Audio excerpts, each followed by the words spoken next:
O Trilhas da Democracia de hoje encerra a série de 3 programas intitulada A Comunicação para o Brasil que Queremos, que é fruto de uma parceria entre o Trilhas da Democracia e a ABC Pública. O tema de hoje é Comunicação Pública e Diversidade. Nós temos 3 convidados: a professora da Faculdade de Informação e Comunicação, doutora em Comunicação e pesquisadora do Grupo de Pesquisa em Narrativas da Diferença, Joara Castro. Joara, seja muito bem-vinda ao Trilhas da Democracia, é um prazer recebê-la. O professor Magno Medeiros, que é professor titular também da Faculdade de Informação e Comunicação da UFG, doutor em Comunicação pela Universidade de São Paulo, e um dos organizadores do livro publicado em 2 volumes, intitulado Comunicação Pública e Cidadania. Também seja muito bem-vindo, Magno, é um prazer recebê-lo. E a Alana Albuquerque, jornalista, servidora do Ministério Público Federal, doutora em Informação e Comunicação em Plataformas Digitais. Alana, seja muito bem-vinda ao Trilhas da Democracia. Mais uma vez, compartilhando a condução do programa nessa série A Comunicação para o Brasil que Queremos, Alessandra Lessa, que é vice-presidente de comunicação da ABC Pública. Mais uma vez, obrigado, Alessandra, por essa parceria. Eu que agradeço, Marco. Vamos aí para essa conversa interessante agora sobre comunicação e diversidade, né? Bom, eu começaria colocando para os nossos 3 convidados uma pergunta que é ampla e que pode ser explorada, a sua resposta, de diversas formas, né? Nesses 35 anos que nos separam da promulgação da Constituição Federal de 1988, como é que vocês analisam, como é que vocês avaliam a presença de negros, negras, mulheres, indígenas, comunidade LGBTQIA+, nos espaços de comunicação pública no Brasil? Magno, por favor, te convido a iniciar essa resposta, ao mesmo tempo em que vai aparecer para todos o link do livro Comunicação Pública e Cidadania. Mais uma vez, seja muito bem-vindo, Magno. Muito obrigado, Marco Mondaini. É um prazer participar dessa mesa, ainda mais com ilustres pessoas e colegas, né? Dentre as quais a Joara, minha colega na Faculdade de Informação e Comunicação da UFG, a Alessandra, minha colega na ABC Pública, e também a Alana, minha colega também na ABC Pública. Eu sou associado à ABC Pública, Associação Brasileira de Comunicação Pública, e participo, né, da coordenação de um dos GTs que vai discutir uma série de questões na segunda Compública. Logo mais nós falaremos sobre isso. Marco, é muito bom salientar que, a partir de 1988, a Constituição brasileira, a Constituição Federal, inaugura um novo marco constitucional da era dos direitos no Brasil, né? Nós tivemos aí um extraordinário avanço em termos de cidadania, inaugurado com a Constituição de 1988. Por quê? Porque é uma Constituição, né, que avança muito em termos de cidadania, de Estado democrático de direito, de reconhecimento de uma série de direitos individuais e coletivos. Isso é muito salutar. Esse foi um grande mérito da Constituição de 88, né? É uma Constituição perfeita? Claro que não, tá? Muitas coisas precisam ser aprimoradas no campo da democracia, no campo da cidadania. Mas é uma Constituição indispensável para que a gente tenha um mínimo, né, das condições necessárias para usufruir dos direitos individuais, coletivos, dos direitos humanos, dos direitos de cidadania.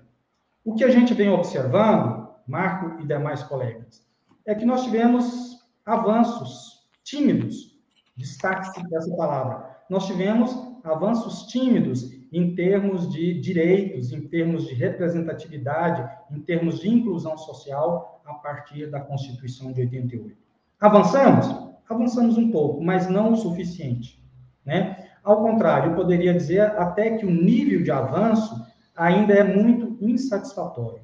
Nós ainda temos, né, a sociedade brasileira subrepresentada nos meios de comunicação, em especial na comunicação pública, né? E eu estou falando da população negra, da população indígena, da população quilombola, estou falando da população LGBTQIA+, eu estou falando, né, de uma série de minoridades sociais que estão, de fato, subrepresentadas nos espaços da comunicação, nos meios de comunicação, tá? No campo da comunicação pública, mais ainda, né? Então, nós temos muito a caminhar, nós temos muito a conquistar, né? Porque o que a gente conquistou ainda é insuficiente. E é muito bom lembrar, Marco e demais colegas, né, que o artigo 1º da Constituição Federal destaca muito bem a importância do Estado Democrático de Direito. O artigo 2º destaca muito bem os valores republicanos. E o artigo 3º vai falar sobre as características, a importância e as diversas categorias, né, dos direitos individuais e coletivos. Vamos pegar, por exemplo, o artigo 221 da Constituição Federal. Nós temos um capítulo inteiro, né, que trata das comunicações, da comunicação social. O artigo 221, por exemplo, trata das finalidades da comunicação, e em especial da comunicação pública. Uma comunicação social, ela deve pautar-se pela preferência a finalidades educativas, artísticas, culturais e informativas. Está lá na Constituição, artigo 221. E mais, deve-se pautar pela promoção da cultura regional, da cultura nacional, o estímulo à produção independente. Nós temos o estímulo à produção independente no Brasil? Muito pouco. Nós temos o cumprimento de atividades, finalidades educativas, culturais, artísticas? Muito pouco. Nós temos a regionalização da produção no campo da comunicação? Muito pouco. Nós temos a consolidação, ou pelo menos a implementação de valores éticos e sociais, conforme prevê o artigo 221 da Constituição Federal? Muito pouco, tá? Então, em resumo, né, e para concluir, eu poderia dizer que avançamos, mas avançamos muito pouco. Nós temos um amplo, um vasto caminho a ser trilhado no campo da representatividade dessas populações marginalizadas no Brasil, tá? E não só no campo da representatividade, como também e, sobretudo, no campo da inclusão social, né? Muito nós temos que fazer no campo da inclusão social. É claro que nós obtivemos avanços, existem leis, existem as leis das cotas, existe uma série, né, de outras leis que vão evitar ou minimizar, tá, as práticas discriminatórias no Brasil, tá? Mas isso precisa ser implementado suficientemente. E a implementação com consistência, ela ocorre a partir de políticas públicas. E o que a gente pôde observar nos últimos 4 anos, né, do governo Bolsonaro foi um verdadeiro retrocesso, em que as políticas públicas no campo da comunicação e no campo da inclusão social, né, foram totalmente enfraquecidas, quando não eliminadas.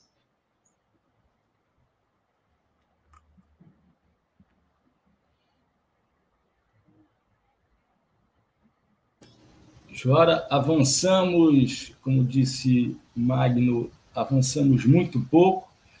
Ainda são necessárias muitas políticas públicas para que se avance na medida em que estava previsto na Constituição de 1988. Por favor.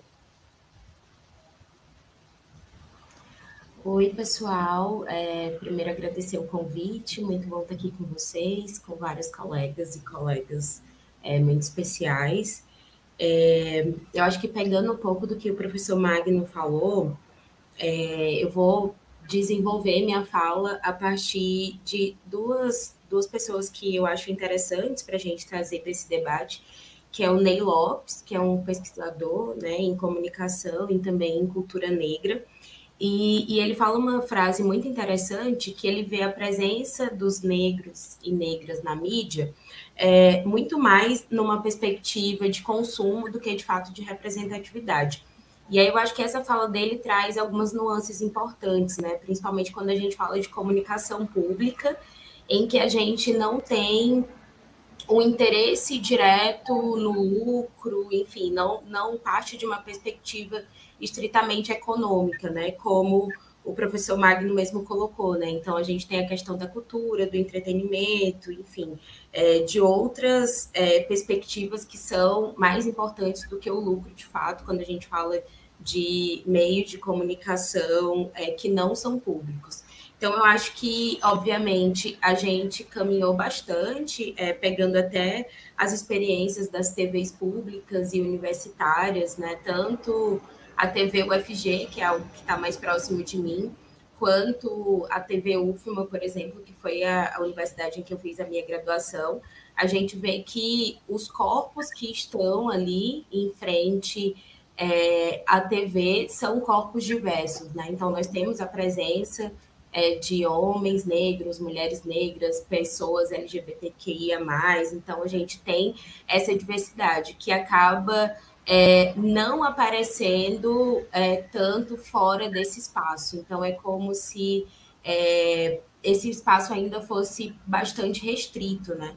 E, obviamente, que falando de comunicação pública, a gente fala de democracia, né? E acho que uma outra fala que eu acho muito interessante foi um dos primeiros discursos da ministra Aniele Franco, que ela falou que a gente não pode falar de democracia sem falar de racismo, né? Então, a busca pela democracia, ela também passa por essa superação do racismo.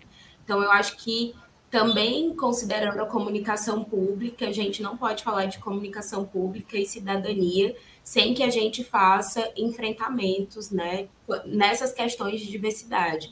E aí a gente tem diversidades, né, sendo até um pouco repetitiva, né, temos um pouco dessas diversidades que são diversas. Então, aqui, enfim, eu levanto a questão do racismo, por ser uma mulher negra, mas a gente ainda tem várias outras questões e vários outros pontos sensíveis, né? Até pela comunicação ter um apelo estético, né? Uma ideia de padrão comunicacional em que esses corpos, né, minoritários, eles acabam não participando. Então, acho que um grande enfrentamento aí para a gente realmente saber se fazemos uma comunicação pública de fato é esse compromisso, né, com a diversidade e não só com essa presença, né, mas com uma presença que se desdobra de uma forma, enfim, ética e também com uma diversidade cultural, né, que atravessa o nosso país. Alana,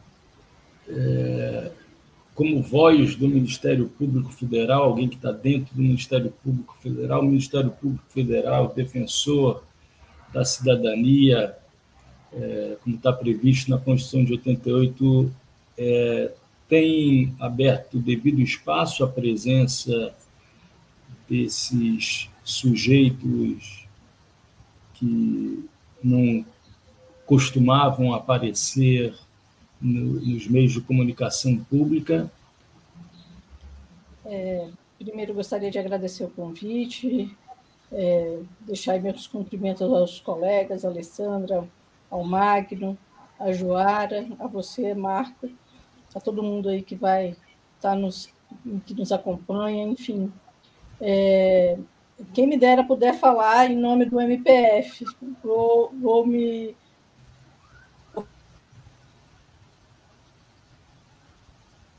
de perto a comunicação feita pelo Ministério Público Federal, mas não em nome do Ministério Público Federal, né? Vou deixar isso bem claro. Nós temos, dentro do Ministério Público Federal, uma política de comunicação que tem, dentre seus princípios ali fundamentais, a questão da diversidade. Nós temos procurado trabalhar, sim, com a questão da diversidade, a questão da não só da diversidade, como da inclusão, né, social, e isso também aparece nos trabalhos dos próprios procuradores. Agora, sim, a gente falando sobre uma perspectiva profissional, nós temos dificuldades de inclusão desses profissionais. Hoje, fiz uma pequena enquete no meu local de trabalho ali, e só 2 pessoas se consideravam negras dentro do nosso ambiente de trabalho, de pelo menos 40 pessoas. Então, isso demonstra também a dificuldade, já que a gente está falando de uma administração pública, da entrada dessas pessoas na administração pública por meio de concursos públicos, né?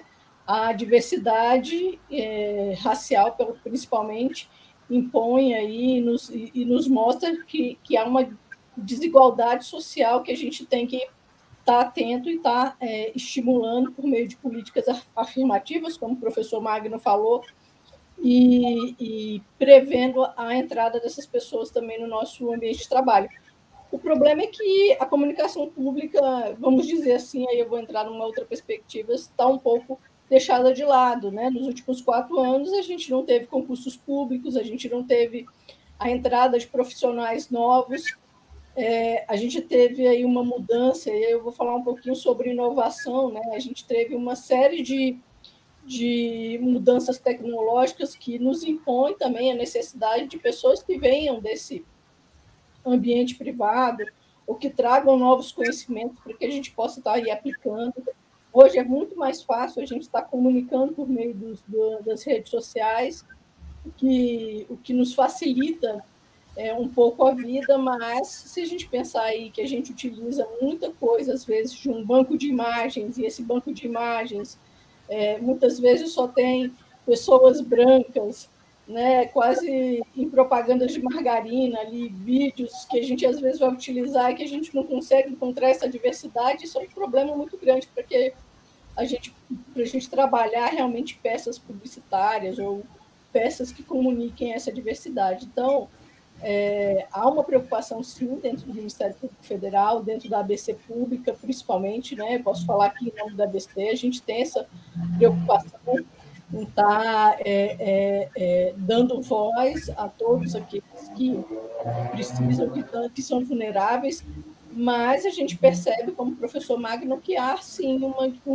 uma diferença entre o que está no papel, na lei, e a concretude desses direitos. Ainda estamos muito longe ainda do que no papel está posto, mas esse é um primeiro grande passo. Alessandra? Uhum. Vou pegar o gancho aqui naquilo que eu ouvi dos 3, né, Marco, para talvez aprofundar um pouco o nosso problema, né? Se avançamos muito pouco, acho que todos aqui temos plena consciência de que os avanços foram muito menores do que a expectativa que nós tivemos com a Constituição de 88. Mas eu quero convidá-los a pensar na comunicação, mais uma vez, para fora daquilo que a gente sempre imagina, uma comunicação que é diálogo, né? Que não é só eu, então, publicizar a pluralidade ou a diversidade que está na instituição pública e saber representá-la em termos de imagem, né? Em termos de publicidade mesmo. Mas eu gostaria de perguntar para vocês o que vocês percebem, né, em termos de participação dessa diversidade em relação à tomada de decisão pública. Vamos pensar aqui no universo da instituição, da assessoria de comunicação, né? Os diversos públicos que se relacionam com essas instituições conseguiram influenciar mais a tomada de decisão nos últimos anos? Porque aí sai para fora um pouco da lógica convencional do que seria a comunicação pública, né?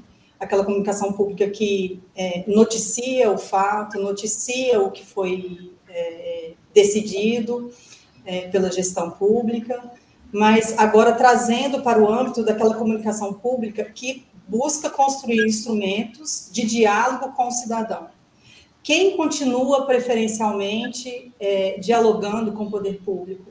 A gente teve uma abertura para que públicos diversos, né, corpos diversos, mulheres, indígenas, negros, negras, pudessem dialogar e fazer parte de redes que colaboram com o governo, que participam dos governos, que participam das instituições judiciais, do Ministério Público, dos tribunais de justiça, enfim. Em que medida nós avançamos nesse âmbito? E o que a gente pode fazer? Quais instrumentos vocês visualizam, né, serem necessários ser acionados para que a gente produza, a partir da comunicação, participação desses públicos que foram isolados, né, historicamente? Quem começa, Alessandra? Magno, vamos lá? Muito obrigado pela pergunta. Eu gostei muito da sua pergunta, Alessandra, porque ela parte do pressuposto de que comunicação pública é diálogo, tá? Então, já começou bem. Comunicação pública é diálogo, e sendo diálogo, ela deve estar focada no cidadão, ela deve estar focada nos interesses, nas demandas do cidadão, do usuário, né? Porque estes são, afinal, o objetivo fundamental, né, dos direitos de cidadania, alcançar a todos os cidadãos numa postura de interatividade, de uma postura de diálogo e de uma postura de transparência. Então, essa pergunta foi muito interessante porque ela parte desse recorte, né, focado no cidadão. Muito bem. Quem tem acesso, né, e quem participa e quem, de fato, interfere nos polos de decisão da comunicação pública? Ora, não são, claramente, essas minoridades sociais, ou essas minorias sociais. Por quê? Porque essas minorias sociais, aí eu estou falando da grande população pobre, que não tem acesso aos meios de comunicação, que não tem sequer um computador, e que o acesso que tem pela internet através, né, por meio de um celular 3G, né, quando conseguem tê-lo, né? Então, o que a gente precisa, a partir desse recorte, é fortalecer políticas públicas em duas direções, tá? Primeiro, fortalecendo políticas que possam implementar a inclusão digital, tá? Sem a qual não é possível favorecer as populações mais pobres, as populações marginalizadas, as populações majoritariamente, né, formada por mulheres, né, que chefiam famílias sozinha, por população negra, LGBT, quilombolas, né, que são populações que merecem maior atenção por parte do Estado e do poder público, tá? Então, esses estratos sociais estão excluídas socialmente e, portanto, estão excluídas digitalmente. Então, a gente precisava de políticas públicas que pudessem implementar a inclusão social, né? De tal maneira que essa população tivesse um acesso facilitado, né, da internet, de conexão 3G, 4G, 5G e por aí afora, a partir da escola, a partir do trabalho, a partir das condições da sua casa, da sua residência e por aí afora. Bom, esse é um recorte. Um outro recorte é não se esquecer jamais, né, que a Constituição de 88, né, consolidou lá o direito à informação, tá? Todos nós temos direito à informação. O acesso à informação é indispensável, tá? Para tanto, é preciso democratizar os meios de comunicação, evitando os chamados desertos de comunicação, dentre outros problemas do campo da comunicação. Ou seja, né, grande parte dos estratos sociais não tem sequer acesso, tá, aos meios de comunicação, às notícias, a um conteúdo informativo, a um conteúdo formativo. Nós temos aí verdadeiros desertos de informação e nós temos aí verdadeiros desertos de comunicação. Daí porque a necessidade de desenvolver políticas públicas, né, uma série de ações que passam pelo legislativo, pelo judiciário e pelo executivo, né, ações que possam fortalecer o campo da inclusão social. Por quê? Porque nós precisamos democratizar os meios de comunicação, nós precisamos garantir o acesso à informação e, mais recentemente, o direito à comunicação. Ou seja, não apenas acessar informações, mas o direito de comunicar. Eu quero também comunicar, eu quero também falar, eu quero também interagir, eu quero também, né, interferir nos polos de decisão, tá? Então, vejam vocês que há uma diversidade de ações a serem executadas, né, e todas elas passam a partir, né, de um entrave, do enfrentamento e de uma disputa política. Joara? Joara? Sim, Alana, quer falar? Eu queria só pontuar aqui, para não perder o gancho do professor Magno, a questão da gente, são duas grandes vertentes mesmo que a gente tem que trabalhar em relação à inclusão digital, que aí passa pelo acesso à internet e também pela literacia digital, pelo letramento digital. Hoje, mesmo aqueles que têm acesso à internet, muitas vezes não têm conhecimento de como lidar com a internet. Então, eu acho que o poder público tem que ter muito cuidado, mas muito cuidado mesmo, em entender que a sociedade ainda é muito desigual e que há necessidade de manter, sim, os pontos presenciais para atendimento dessas populações mais carentes, para que elas possam ter acesso aos seus direitos, e que elas possam... Eu lembro muito na época da pandemia que o pessoal, minha diarista queria ter acesso aos direitos dela, ela não conseguia de jeito nenhum naquele aplicativo que foi criado. E pediu ajuda ali para que a gente pudesse fazer os comandos corretos para ela ter direito. É muito difícil, às vezes, a gente está ali dentro da nossa bolha e acha que os programas ou essa questão de ter acesso a qualquer momento para a solicitação são fáceis, né? Então, nós, como comunicadores públicos, também temos um papel ético de incentivar também que não se fechem canais que ainda são muito necessários para a sociedade poder se expressar. Então, eu queria só pontuar isso, Magno, que eu acho importante, são várias frentes que a gente tem que enfrentar, mas lembrando, né, que 33 milhões de pessoas estavam em extrema pobreza. Imagina essas pessoas terem acesso a alguma coisa. Precisa de alguém pegar na mão, ir lá e promover a inclusão daquela pessoa para o seu direito. E aí eu queria também destacar, eu tive à frente da assessoria da Procuradoria Federal do Direito do Cidadão até junho desse ano, e o papel, só queria destacar o papel aqui das entidades, dos movimentos sociais, das instituições, da civil organização, são muito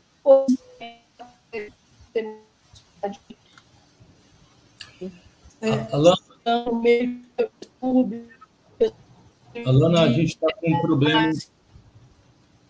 A gente está com um problema de compreender, está travando a tua internet enquanto o sinal não é restabelecido. Joara, quer dar continuidade, por favor? Eu queria fazer só uma consideração, que antes de passar a palavra para a Alana, eu também tive o mesmo pensamento, Alana, em relação ao que ouvimos do professor Magno, né? Tem a exclusão de diversas pessoas da rede, e é uma rede onde o poder público dialoga com pessoas que são extremamente instruídas, né? Em geral é isso, ele busca ali um diálogo com pessoas que estão muito instruídas e conseguem entrar nos aplicativos com alguma facilidade, mas não pensam nessa maioria, né, de pessoas que estão para fora, né? Então, muito do que a gente pensa, planeja em termos de comunicação pública hoje, ignora, né, esses diversos públicos. Mas, ao mesmo tempo, eu fico pensando que um WhatsApp, né, um diálogo pelo WhatsApp, por alguma rede social, várias camadas da sociedade acabam se utilizando e discursos de ódio contra minorias são veiculados por esses meios, né? Então, para além daquilo que a gente está conversando aqui, de como o Estado consegue introduzir instrumentos de comunicação que venham incluir essas pessoas na administração pública, na tomada de decisão pública, na participação social, eu queria conversar com a Joara um pouco de como a universidade, dentro da sala de aula, ela está vendo esse movimento, né? Como que a gente pode, então, construir uma leitura diferente daquilo que está sendo produzido para esses públicos diversos a partir de redes, né, que ninguém controla, nem o poder público controla. E ali são disseminados muitos discursos que inferiorizam, né, minorias, mulheres e negros e todo tipo de minorias. Sim, acho que muito importante tudo que, a partir da pergunta da Alessandra, né, tudo que vocês vieram colocando, né, a questão da comunicação como diálogo, esse papel, né, da comunicação pública como também esse ambiente de educação, de letramento informacional. E eu acho que o grande desafio dentro de sala de aula é entender que, sim, a comunicação ela é diálogo, ela é dialógica, mas eu tenho cada vez mais me convencido, acho que até por conta do meu trabalho de tese, de que a comunicação ela é mais que diálogo. Eu acho que a comunicação ela é afeto também. E eu acho que o grande desafio é a gente entender aquilo que afeta as pessoas, porque, por exemplo, quando a gente fala de discurso de ódio, não necessariamente porque esse discurso de ódio está no WhatsApp, mas ele percorre todo um caminho social para que ele desemboque ali em uma postagem no Instagram, ou em um grupo do WhatsApp, ou no Telegram. Então, eu acho que também perceber como é que isso se dá em nossas práticas cotidianas, né? Então, é muito difícil você falar de inclusão, de você falar de diversidade, quando você entra em sala de aula e você tem, por exemplo, 90% dos seus professores como homens brancos, né? E aí é obviamente que a ideia de saber, de intelectualidade e de detenção, né, do saber, para você vai se dar a partir daquele corpo, né? Então, acho que até retomando um pouco do que a gente colocou aqui no começo do programa, né, de entender que essas políticas públicas de acesso, elas são importantes para transformar essa visualidade. E isso é um passo muito importante para a diversidade. Aí, voltando um pouco no que você falou, Alessandra, sobre a questão da tomada de decisão, dessa questão das assessorias de comunicação, né, pensando na comunicação pública, a gente pode ver que talvez exista até mesmo um diálogo com um público diverso, né? E eu acho que casos recentes, como, por exemplo, aquela campanha do governo do DF, né, em que eles atrelaram a imagem, né, de um homem negro com cabelo black com uma queimada, mostra que talvez não exista uma diversidade dentro dessa assessoria de comunicação, né, dentro de um órgão público, né, que é o governo do DF, mas que existe uma diversidade nesse público, né, porque a campanha foi amplamente rechaçada e acabou saindo de circulação em menos de uma semana. Então, a gente teve uma reação popular a partir disso, mas o que mostra, né, vários casos, né, repetitivos, até dentro da comunicação pública, mostra que muitas vezes alguns conteúdos são aprovados e fica nítido para a gente de que não existe uma diversidade, ou então essa diversidade ali não é ouvida dentro dessa feitura, né, desse processo de comunicação. E eu acho que tem uma grande diferença entre você fazer uso da diversidade e de você ter uma prática de diversidade, né? Então, acho que a prática de diversidade, eu acho que deve ser esse nosso alvo, né? Porque fazer o uso da diversidade, tipo, nossa, eu vou escolher aqui uma foto de pessoas racializadas, né, indígenas e tal, dentro desse banco de imagens.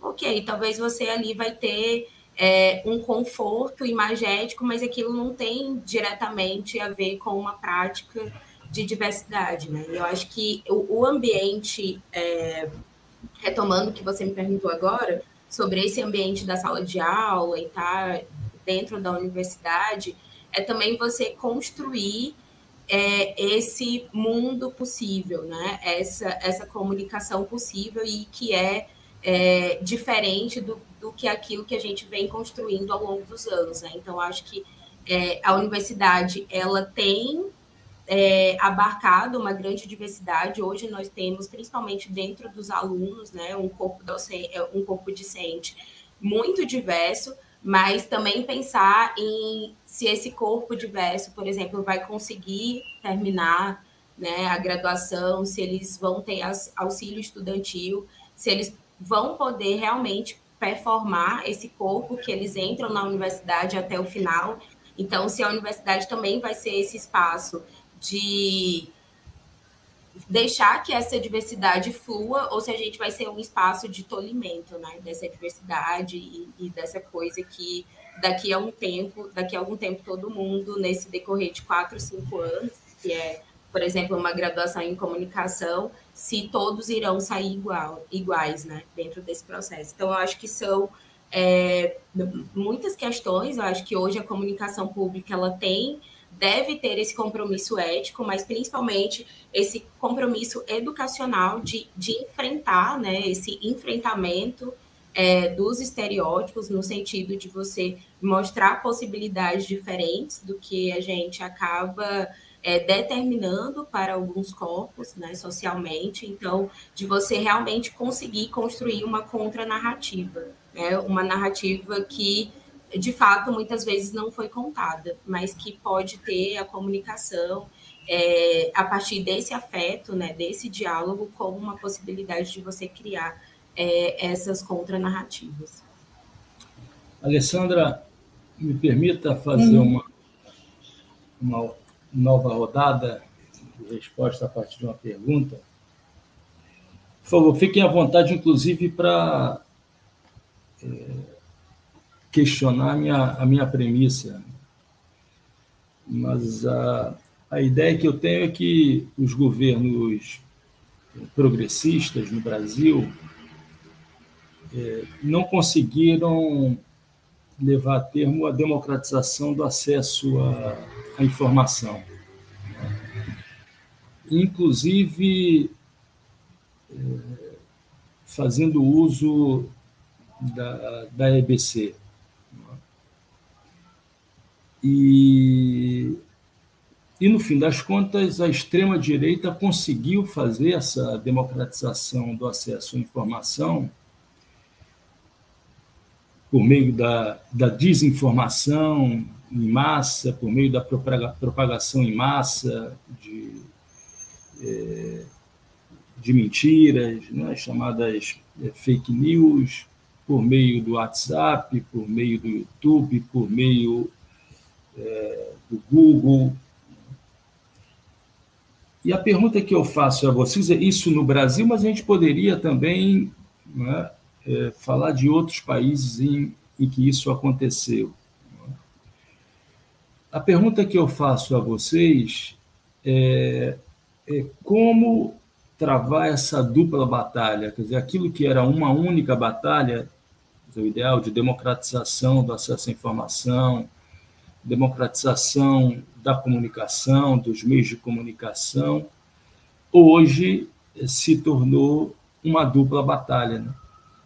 Quer dizer, a batalha em nome daquele primeiro ideal e agora uma batalha que sofre essa acumulação da necessidade premente de enfrentamento da propagação em massa de fake news. Eu coloco a vocês essa pergunta acrescentando: vocês têm percebido um empenho por parte do governo Lula nessa direção, nessa dupla direção, nessa dupla batalha? Vamos seguir a mesma ordem? Magno, por favor. O áudio. Ok. Muito obrigado pela pergunta, uma pergunta muito atual e muito perspicaz. A verdade é que, como eu disse anteriormente, nós avançamos muito pouco, né, no campo da democratização da comunicação. Muito pouco. Nós nunca conseguimos regulamentar os artigos, né, 220, 221, 222, 223 e 224 da Constituição Federal. Nós nunca conseguimos regulamentar. E por que nós nunca conseguimos regulamentar? Por conta do lobby muito forte dos poderes econômicos, do poder político, do poder das indústrias midiáticas. Tá? E vai seguir uma luta muito difícil de regulamentar esses artigos da Constituição Federal, principalmente os artigos que mexem com oligopólio e monopólio dos meios de comunicação. tá? Então, essa é uma grande luta a ser travada, né, pelos governos que acabaram de entrar, pelo governo federal que tomou posse recentemente, tá? Essa é uma primeira questão. Uma segunda questão muito importante que você acabou levantando, ela tem a ver com a onda, né, de desinformação que impera não só no Brasil, como no mundo inteiro. Tá? Nós tivemos aí nos últimos anos uma verdadeira enxurrada, né, um potencial de desinformação atingindo a todas as populações. Tá? E isso é muito grave, sobretudo quando envolve questões políticas, questões econômicas, questões culturais, tá? Questões ideológicas, e também quando atinge a esfera eleitoral. A gente precisa, sim, né, de uma regulamentação das plataformas digitais, a começar por aí. Nós precisamos de uma lei, né, e já temos o projeto de lei 2630, PL 2630, que busca regulamentar as plataformas digitais. Tá? Essa lei precisa ser implementada. É claro que esse projeto de lei precisa ser aprimorado, do jeito que ele está, ele não é o ideal, mas ele precisaria ser minimamente, né, colocado em discussão e ser aprovado o quanto antes, para que a gente possa, enfim, conseguir colocar um mínimo de regramento, né, na comunicação digital, sobretudo nas redes digitais. Sem isso, Marco e demais colegas, vai ser muito difícil travar a luta pela democratização da comunicação, a luta pelo direito à informação e direito à comunicação, e a luta pela diversidade no campo da comunicação e no campo da cidadania, tá? Porque tudo envolve, tá, essa onda de informação, né, e de desinformação. A gente precisa, né, como foi feito, por exemplo, na União Europeia, tá, que foi instituído, e a partir do dia 25 de agosto último, começou a ser implementado, de fato, concretamente, né, a Lei dos Serviços Digitais. Essa lei é levada para a União Europeia e já começa a vigorar para dezenas de países da União Europeia, e ela trata justamente, né, da regulação das plataformas digitais, ou seja, das Big Techs. Né? As grandes plataformas digitais, elas precisam necessariamente sofrer um mínimo de regramento para que a gente possa combater o discurso de ódio, para que a gente possa combater a desinformação industrializada, tá? Porque não se trata de um post, 2 posts, né? Se trata de uma verdadeira indústria da desinformação que usam robôs, que usam fazendas de trolls, né? E que acabam interferindo democraticamente, que acaba interferindo na democracia e na cidadania. Então, são questões fundamentais que a gente precisa encarar, e se a gente não começar a discutir seriamente, né, formas de viabilização desse tipo de prática, a gente não vai conseguir avançar nem nesse governo, nem nos próximos governos. O mundo inteiro está discutindo isso, tá? E no Brasil não pode ser diferente, essa discussão não pode ser travada, né, por conta do lobby das Big Techs ou o lobby das grandes indústrias midiáticas. Joara, o áudio... Sim. Então, acho super importante, né, o que o professor Magno destaca sobre essa questão da indústria, né, da desinformação. Eu acho que a regulamentação é super importante para esse enfrentamento e também para que a gente, de fato, consiga emplacar essa democracia digital. Mas pensando também no que você colocou, né, se o atual governo ele tem se colocado aí na linha de frente para esse enfrentamento, eu vejo que sim. Eu acho que desde da campanha eleitoral existe, sobretudo, um trabalho de adequação de linguagem, né, de tentar também fazer uso de algumas estratégias, né, comunicacionais e linguísticas que tendem a se aproximar, tendem ali fazer uma linha de frente de combate com essa questão da desinformação. E eu acho que o grande desafio também, e aí me lembra muito a importância da gente rememorar alguns paradigmas da comunicação, né, como, por exemplo, a escola latino-americana, de pensar nessas nossas mediações, né? Principalmente se voltando para a América Latina, pensando no Brasil, em como essas estratégias comunicacionais estão ligadas a essas nossas mediações, como, por exemplo, a religião, os aspectos familiares e tal, enfim, entender que a comunicação no Brasil e na América Latina, ela tem perspectivas únicas, né, e muito diferenciadas. É óbvio que a gente precisa olhar para a Europa e tal, Estados Unidos, mas eu acho que a comunicação para a gente se dá de forma diferente, né, entender que, por exemplo, essa ascensão, né, de bancadas evangélicas tem a ver justamente como essa nossa mediação religiosa, né? As religiões, elas se dão de uma forma muito única e importante dentro desse processo comunicacional. Então, acho que vale a pena entender os nossos aspectos culturais que também se dão de uma forma muito particular e acabam tendo ressonâncias nessas manifestações que se dão nesse cenário digital, né? Então, acho que é todo um trabalho que, né, se dá de uma forma estrutural. É preciso que a gente não olhe só apenas esse produto final, que seria, por exemplo, uma postagem ou um conteúdo audiovisual, né? Mas como é que esse caminho se dá nesse exercício que é de letramento e é educacional, da forma como a gente apreende e também aprende a se comunicar, né? Então, por isso que eu acho que, às vezes, pensar em uma comunicação pública para a diversidade vai além desse produto final, mas como desde o início, né, enfim,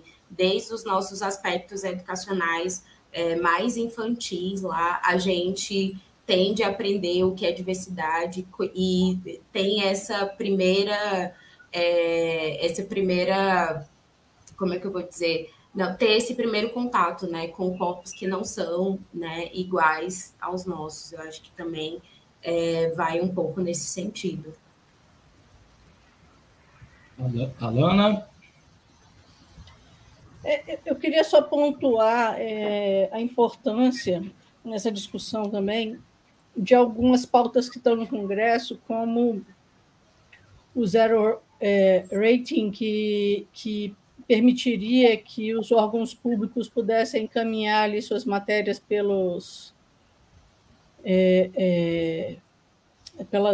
aplicativos, como o WhatsApp, e as pessoas não lessem só apenas a headline lá, ali, a manchete, né? Hoje, a gente tem vários aplicativos aí que permitem o uso sem que seja utilizada a franquia de dados, e a gente precisa também que nossos conteúdos estejam de fácil acesso, que as pessoas não precisem pagar para acessá-lo ali ou utilizar a sua banda, para que a gente possa ter essa comunicação ali realmente efetiva e as pessoas não só utilizarem ou terem acesso a materiais ali de fácil consumo e de cunho especulativo ou tendencioso. É bem difícil hoje, e aí eu gosto de trazer sempre para a realidade, né? Circula muita coisa nessas redes e a gente precisa ensinar quem está do lado da gente, né? Partindo ali da fala da Joara, eu acho que a gente ajudando ali os familiares, nossos pais, minha mãe hoje em dia tem esse costume de me encaminhar mensagens que ela identifica que são fake news e que pergunta se são mesmo. Então, assim, eu acho que é isso, a gente tem que participar e demonstrar que todo mundo pode fazer a sua parte, que é para ficar atento. Eu acho que parte, sim, da afetividade, Joara, né? A gente acolher essas pessoas e falar, eu estou aqui, pode mandar, a gente olha junto, eu te ensino. Não há uma receita mágica para a gente mudar essa realidade. Eu acho que essa realidade só muda se cada um de nós mudarmos e que se a gente ajudar o próximo a entender que a comunicação é uma ferramenta que pode trazer grandes ganhos para a sociedade, mas grandes estragos também, como a gente viu aí nos últimos anos.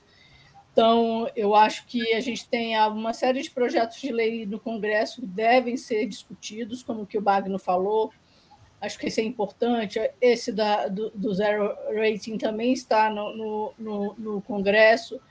E eu queria falar de um particular, que é uma bandeira nossa da ABC Pública, que é a Lei Geral da Comunicação Pública, e que eu entendo que seria um grande avanço para nós, comunicadores, porque nos tiraria desse papel, muitas vezes, de que a comunicação não tem regras, né? E ali a gente seriam regras de cima para baixo, onde todos poderiam entender ali o papel.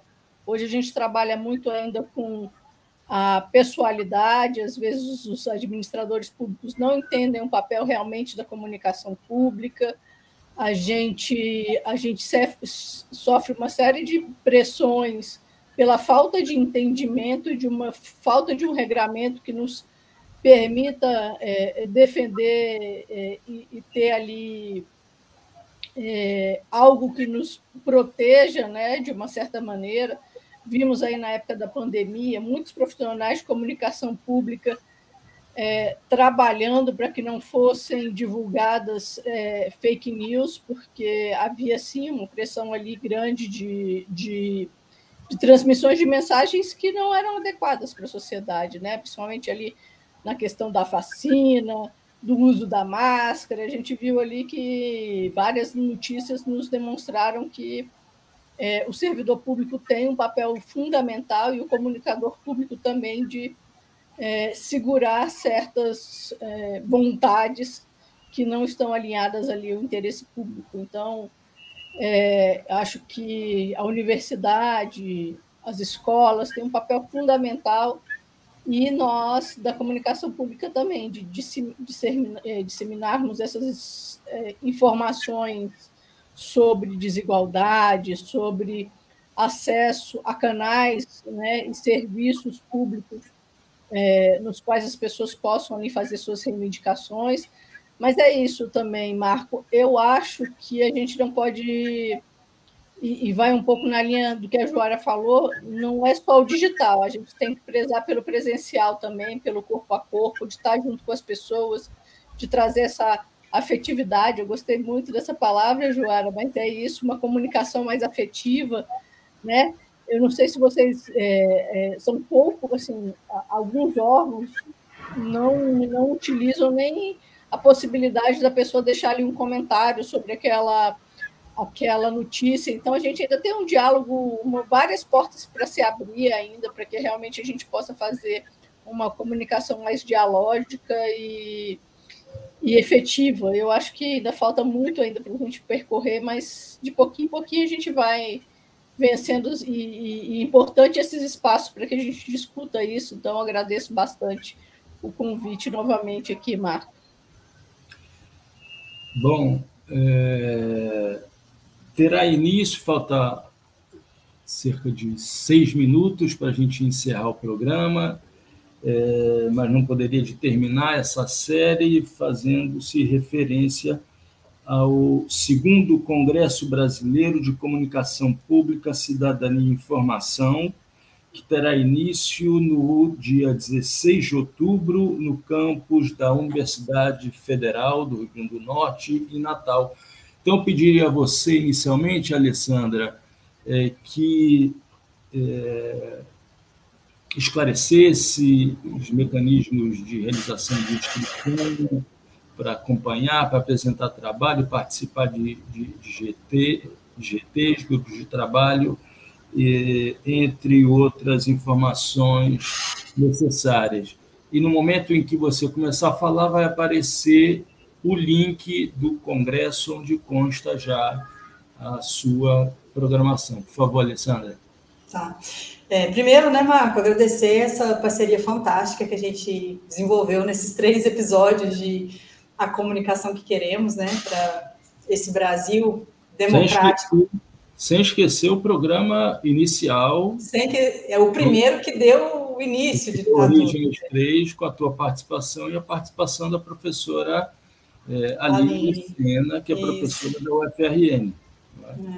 Então, a nossa tentativa naquele momento foi de expandir a nossa fala, aqui explicando, contextualizando um pouco para a Joara, para a Alana e para o Magno, que não estiveram naquele contexto do primeiro episódio, né? Foi expandir um pouco aquilo que a gente já fala há tanto tempo, nos nossos núcleos, nos nossos colegiados, nos nossos grupos, né? Para uma audiência que ainda não percebeu aquilo que nós pesquisamos como importante. Então, quando a gente fala no Trilhas da Democracia, é com esse intuito, então, de aproximar aquilo que a gente já vivencia nas nossas práticas profissionais e nas pesquisas, né, científicas, aproximar todas as audiências possíveis, né, da importância da gente falar sobre comunicação pública para a democracia. Então, esse congresso, que vai agora ser sediado pela Universidade Federal do Rio Grande do Norte, é o segundo com pública, né? O segundo evento que a gente realiza de esporte, é um congresso nacional que reúne pessoas do Brasil inteiro, comunicadores do Brasil inteiro, para discutir temas importantes para a comunicação, inclusive diversidade na comunicação, né? Inclusive desinformação. O tema central desse Compública, desse segundo Compública, é o direito humano à comunicação, as ameaças da desinformação e a comunicação pública no Brasil. Bem amplo, um grande guarda-chuva, que depois ele é distribuído em várias outras pautas que vão para os painéis, para as oficinas, né, e para os grupos de trabalho, em que pesquisadores vão também demonstrar o resultado das suas pesquisas, né, que ao final resultará em artigo que será publicado no nosso e-book, não é isso, Magno? Exatamente. Né? Então, a Alana, eu gostaria que ela contribuísse um pouquinho também conosco nessa fala, para falar um pouco do tempo, né, em que ainda está aberta a inscrição, não é isso, Alana? Para a gente participar do Compública. Ainda estão abertas as inscrições para participar do Compública, para as oficinas também. As oficinas foram montadas e pensando naqueles que não pudessem participar presencialmente. Então, todas as oficinas, são 15 oficinas, vão ser oficinas online em diversas temáticas de criação de podcast, sobre escrever para a diversidade na comunicação pública, os impactos da LGPD, TikTok, YouTube. Tem tanta coisa aqui, gente, de oficina que perder ia ser, vamos dizer ali, se você perder essa oportunidade, você não vai ter outra igual. E aí, eu só daqui 2 anos. Queria destacar que essa é o primeiro evento que a gente está fazendo presencial também. Ano passado a gente fez virtual e tem sido um grande aprendizado para a gente da BC Pública, que está crescendo, né? A gente ainda é uma associação bem novinha, assim, somos de 2016, então cada ano que passa a gente vai ali criando mais uma estrutura mais adequada para atender nossos associados e fazer esse encontro é fundamental para a gente também disseminar aí as nossas ideias e as nossas políticas aí. E aí agradecer esse espaço. Faça a sua inscrição. Eu também vou dar uma oficina, vou falar sobre comunicação estratégica aí. Vai ter oficina sobre linguagem simples e comunicação científica para o público externo, ferramentas para diálogo. Então, tem muita coisa, e para quem não pode ir para Natal, que vai ser o local, né, essas oficinas aí são para atendê-los, principalmente essas pessoas que têm interesse na comunicação pública. Então, acesse aí o site que está aqui embaixo, participe, faça a sua inscrição e ajude a gente também a divulgar o evento. Eu acho que o evento é uma fonte de conhecimento muito rica. E aí eu queria aproveitar para falar, né, reforçar os 2 livros que saíram também do evento passado e que vai ter agora nesse próximo evento. Então, assim, tem muita coisa legal que a gente está produzindo. E, Alessandra, eu acho que é isso, deixar essa mensagem aí de que entra no site, dá uma olhadinha e vê o que você pode participar. São oficinas pequenas, de 1 a 2 horas, né? Você só pode participar de uma, porque elas vão ter horários similares ali, mas você pode escolher ali à vontade, e o preço está bem, baixinho ali. Então, a gente fez para que a gente pudesse realmente atender a necessidade dos comunicadores públicos e de quem acompanha essa temática. Magno está coordenando um GT, é isso, Magno? Exatamente, Marco. Eu tenho o prazer e a honra de coordenar um dos GTs, são 6 GTs, tá? Eu estou coordenando o GT número 5, que é Comunicação Pública, Direito à Informação e Acessibilidade. Então, além das conferências, palestras, oficinas, nós vamos ter também no Congresso a apresentação de trabalhos científicos, né? De vários estados do Brasil. De tal sorte que vai ser, como a Alana disse, como a Alessandra disse, né? Como elas disseram, vai ser um evento muito produtivo. Alessandra, te convido para fazer o encerramento desse Trilhas da Democracia. Então, foi uma honra, foi um prazer. Estamos sempre abertos na ABC Pública a pensar a comunicação com vocês aqui do Trilhas, tá, Marco? Então, fica aí a proposta de continuidade em tempo oportuno. Então, até a próxima, é isso aí. Foi ótimo o debate e a discussão. Até breve. Então, o Trilhas da Democracia fica por aqui. Muito obrigado, Joara, muito obrigado, Magno, muito obrigado, Alana, a você, minha companheira nesses 3 programas que compuseram a série A Comunicação para o Brasil que Queremos. E o Trilhas da Democracia volta na próxima semana, sempre por meio da Rádio Brasil de Fato, pela TV 247 e pela TVT. Até lá!